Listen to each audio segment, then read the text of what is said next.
आज जून 25/1975 मसीह आज 49 वर्ष तले समग्र भारत वर्ष जो आपदकालीन परिस्थिति सृष्टि होता आप जातीय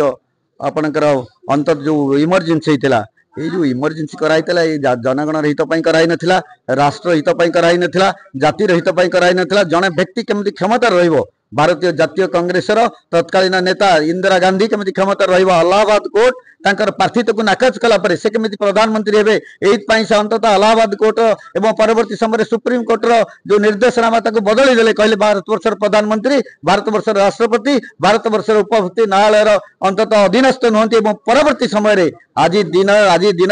1975 मसीहा आज जो अंततः जून 25 तारीख आज रात आपण जरूरीकालीन परिस्थिति जारी करागला भारतवर्ष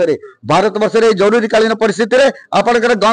गणतांत्रिक अधिकार एवं भारतवर्षर जनगणर जो गणतांत्रिक अधिकार तांकर जो संवैधानिक अधिकार को प्रत्याहार करागला केवल सेतिक नुह आपण माने जानिथिबे तांकर सुपुत्र संजय गांधी से आपणकर जबरदस्त बंध्याकरण कले बाध्यतामूलक बंध्याकरण करी भारतवर्षर जनगण को निर्यातना कले ये जो बंध्याकरण केवल सेतिक सीमित नथिला भारतवर्षर गणतांत्रिक अधिकार अंततः तृतीय चतुर्थ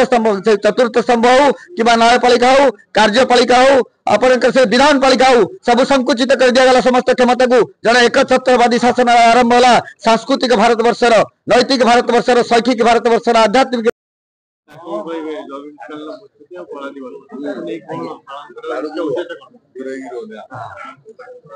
1975 मसीहा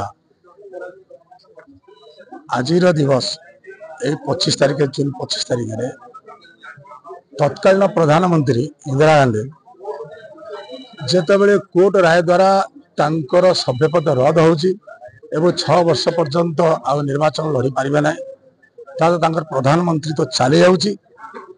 शासन को निज हाथ रखा से जोर जबरदस्त इमरजेंसी जारी करते जहाँ फल कि संविधान को हत्या करते गणतंत्र को हत्या करते समस्त राजनीतिक नेता बंदी करते सांबादिक मान बंदी करते साधारण जनता को रोध करते अन्याय अत्याचार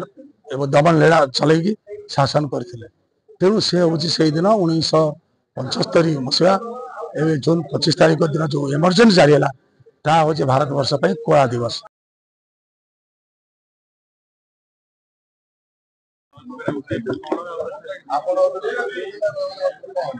आरंभ कही देश में जो मान बयस 60 वर्ष रु कम से माने 50 वर्ष तले यही दिन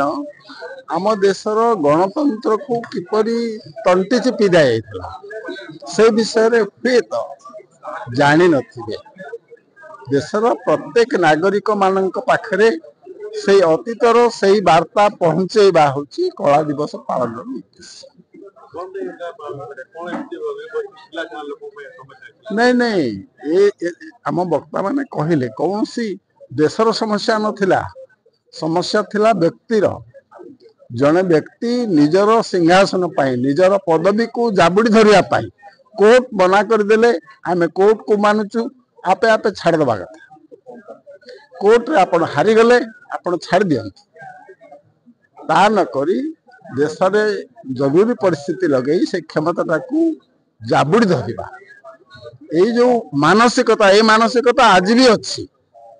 पालन करिबार उद्देश्य है ये मानसिकता जहाँकि आज विभिन्न स्थान में देखा जाउछि आज आमे केतक राजनीतिक दल भीतर देखा पाउछ ता प्रति देशवासी सतर्क हुंतु।